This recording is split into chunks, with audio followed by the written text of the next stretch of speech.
Olá, turma, tudo bem? Aqui é o professor Valdir e na aula de hoje sobre estatística nós vamos entender algumas nomenclaturas que a gente usa, beleza? E na próxima aula a gente vai falar sobre algumas medidas estatísticas. Então vamos lá. Para a gente começar, a gente tem que entender o que é uma população ou universo estatístico e uma amostra, né?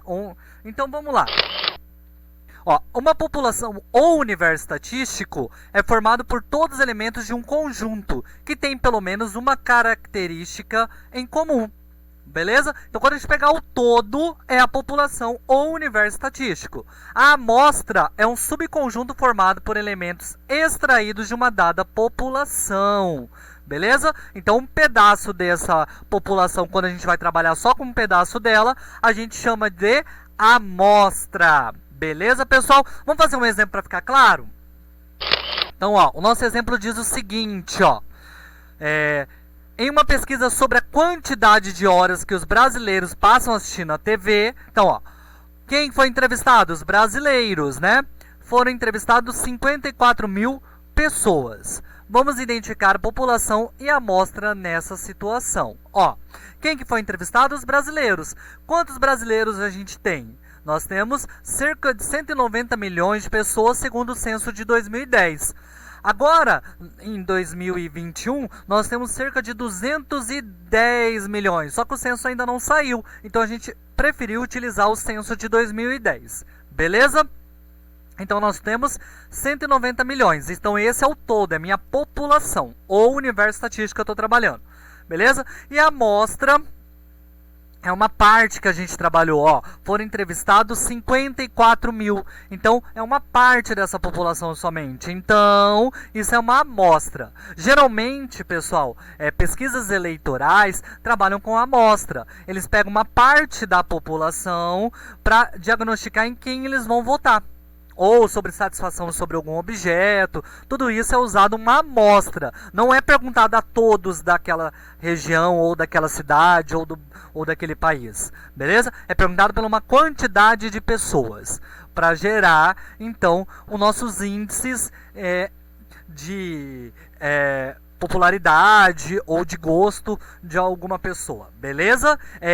O IBGE geralmente também trabalha com a amostragem quando ele vai contar quanto tem de população. Ele pega uma determinada região e calcula quanto tem de população por aquela metragem daquela região ali. Tudo bem? E aí ele diagnostica pela cidade inteira ou pela toda uma região quanto vai ter de população. Beleza, pessoal? Então, nós temos, então, população quando é o todo, e a amostra é um subconjunto dessa população, é um conjunto menor. Fora isso, a gente tem que entender que existem variáveis no nosso conjunto. Existem as variáveis qualitativas e quantitativas, beleza? Então, as características estudadas de uma população são chamadas de variáveis.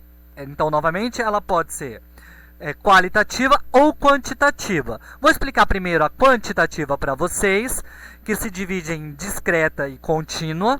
Quantitativa, o próprio nome diz, que a gente tem descrita por números, tá? Quantidade, a gente consegue representar por números essa quantidade, beleza? Então, são dois tipos, né? A discreta, pessoal, é uma variável avaliada também com números, né? Que são resultados de contagem e faz sentido somente com números inteiros. Então, eu só trabalho com a quantitativa discreta com números inteiros. E o que representa a variável discreta? Por exemplo, número de filhos. Você não tem meio filho, você tem um filho, 2 filhos, 3 filhos. Então, quantidades inteiras de objetos. Números de bactérias por litro também, né? Então, a gente tem uma quantidade de bactérias ali, a gente vai contar. Então, discreta. Fora isso, também temos na discreta, por exemplo, a quantidade de habitantes de uma cidade, também porque a gente conta. Quantidade quantitativa discreta. Professor, e a quantitativa contínua? A quantitativa contínua também é uma variável avaliada em números, só que são resultados de medições. E aqui pode assumir valores com casas decimais. E são medidas também por meio de algum instrumento. Como assim, professor? Ó, por exemplo, altura, medida com régua. A altura pode ser 1,72 m, 1,74 m, 1,20 m, né? Então tem casas decimais ali. A gente pode pegar a massa também. Quando você vai lá comprar carne no açougue, você chega lá, me dá 1,2 kg. Então é medido isso numa balança. Então a massa é medida numa balança. Quando a gente vai também à farmácia medindo a nossa massa, também, né? A gente vai lá na balança e vê quanto a gente tem de massa. Se a gente tem 60 quilos, 62 quilos, 62,5 kg, né? Pode ter vírgula nesse caso. Beleza? E também o tempo. A gente pode ter 6,2 horas, né? A gente pode deixar tudo em sentido de horas. A gente pode ter vírgula ali também. E o tempo também é medido com um relógio, com um instrumento. Beleza? Fora isso, nós temos as qualitativas. As qualitativas se dividem em dois casos também. A nominal e a ordinal. Beleza? Aqui, pessoal, são características que não possuem valores quantitativos. A gente não tem números para representá-las, como foi ali na altura, exatamente, né? Aqui nós temos, são definidos por categorias. Como assim? Representam classificação de algum indivíduo. Por exemplo, nós temos que na nominal, pessoal, como que a gente vai entender essas características? Ó, a qualitativa nominal, a gente pode pensar assim, como sexo, masculino, feminino, né? Nós podemos pensar também como cor dos olhos, né? Solteiro, casado. A gente está separando nominalmente o que acontece com cada indivíduo, beleza? Então a gente não tem números para representar isso. E a ordinal, diferente da nominal, nós temos também uma representação, só que aqui a gente consegue colocar ela em ordem. Por isso que é ordinal. A gente tem uma ordenação. Diferente da nominal, que não existe uma ordenação. A gente não tem que o solteiro tem que ser primeiro que o casado, ou que o casado tem que ser primeiro que o solteiro. Aqui na ordinal a gente tem uma ordem a se seguir, tá? Então a gente também vai ter uma categoria, só que tem que ser uma ordem. Como assim? Ó, escolaridade. Você tem ensino fundamental, ensino médio, ensino superior, ó, é uma ordem, fundamental, médio, superior. Você tem o estágio de uma doença, né? Inicial, intermediário, terminal. Você tem uma ordem também, beleza? Então, as variáveis podem ser qualitativas ou quantitativas.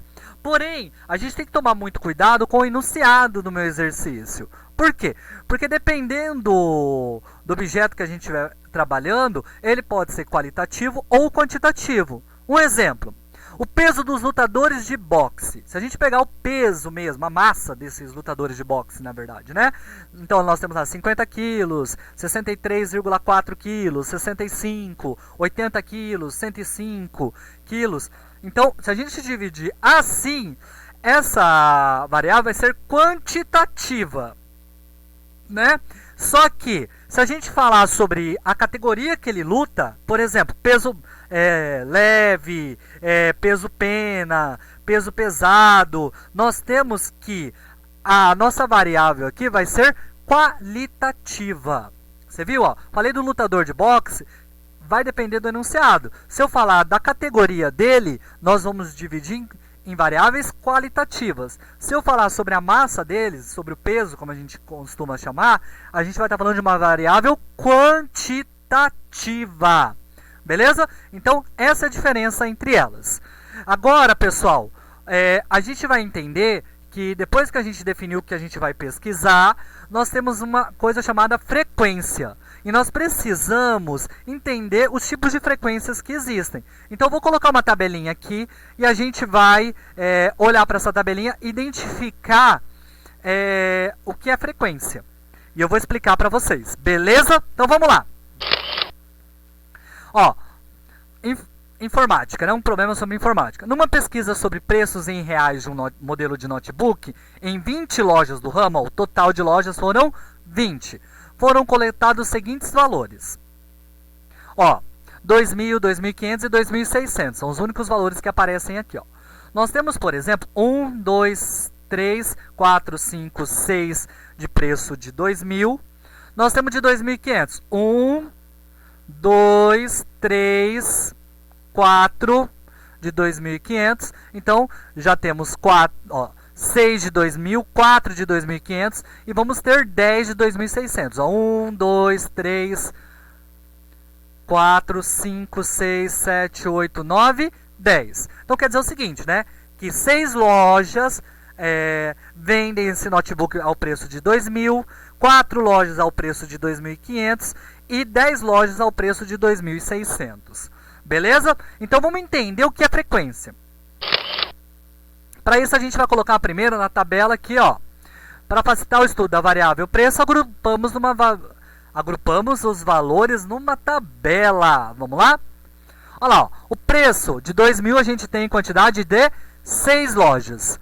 O preço de 2.500 a gente tem uma quantidade de 4 lojas. O preço de 2.600 a gente tem uma quantidade de 10 lojas. Beleza? Ao total, pessoal, nós temos entrevistado 20 lojas. Beleza?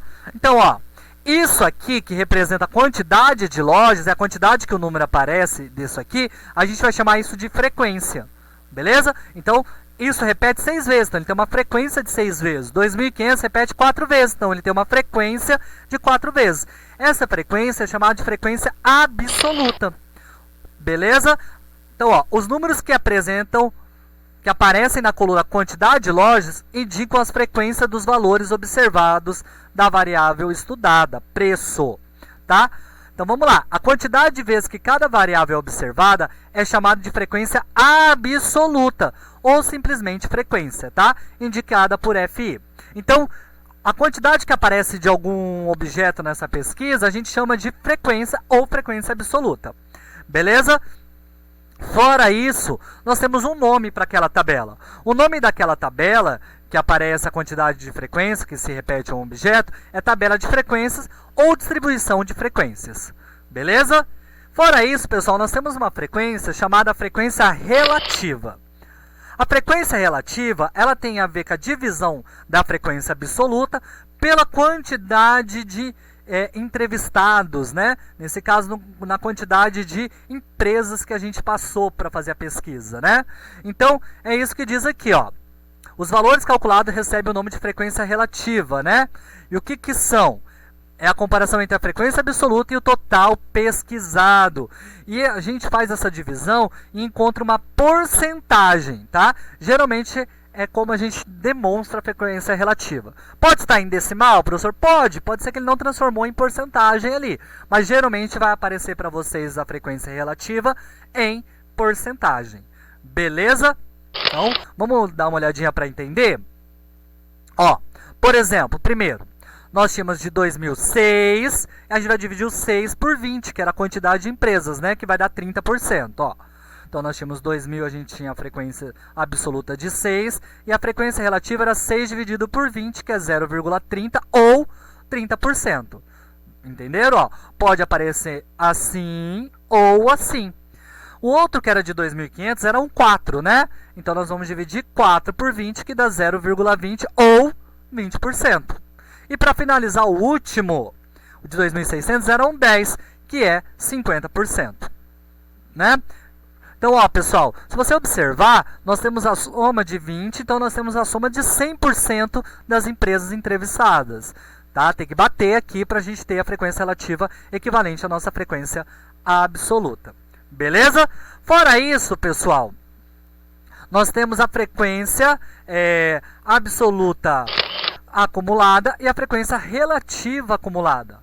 A frequência absoluta acumulada é aquela frequência que a gente vai somando as anteriores, tá? Até chegar no total de entrevistados. E a mesma coisa na frequência relativa, só que aí a gente vai somar as porcentagens. Como assim, professor? Vamos lá para o nosso último exemplo? Então, nós temos aqui, pessoal, ó, o preço de 2.000, a frequência absoluta era 6, a frequência relativa era 30%, a frequência absoluta acumulada, até aqui a gente só tem 6, a gente não tem nada anterior a ele, então temos 6, tá? A frequência relativa acumulada, 30%, tá? Próximo, 2.500, né? Nós teremos 4, nós teremos 20%, agora a gente soma, ó, 6 mais 4, 10, então a frequência absoluta acumulada é 10, que é a soma do 6 mais o 4. A frequência relativa acumulada é a soma do 30% mais o 20%, que é 50%. Beleza? Com isso eu já sei o que vai vir aqui, ó. Eu sei que 2.600 é 10, aqui era 50%, então 10 mais 6 mais 4 é 20. Ou você só soma o 10 com a soma da frequência absoluta anterior, que era 10. Ó. 10 mais 10, 20. Também é outra forma de fazer. Mesma coisa, 50 mais 20 mais 30, ou 50 com mais 50 que eu já tinha de acumulado aqui, que eu tenho 100%. Então, o total aqui, pessoal, ó, vai bater sempre a frequência absoluta total com a acumulada total aqui, ó. Beleza? E a relativa com a relativa total, acumulada aqui. Beleza? Espero que tenha ficado claro, pessoal, esses nomes que vai ser útil para vocês. As informações que eu não tinha citado anteriormente, quando a gente colocou os dados lá da entrevista, aquilo é chamado de rol. Tá? É importante saber, então, que aquele monte de 2.000, 2.500 é um rol de informações. Então, espero que ajude vocês na resolução de exercícios e até uma próxima aula.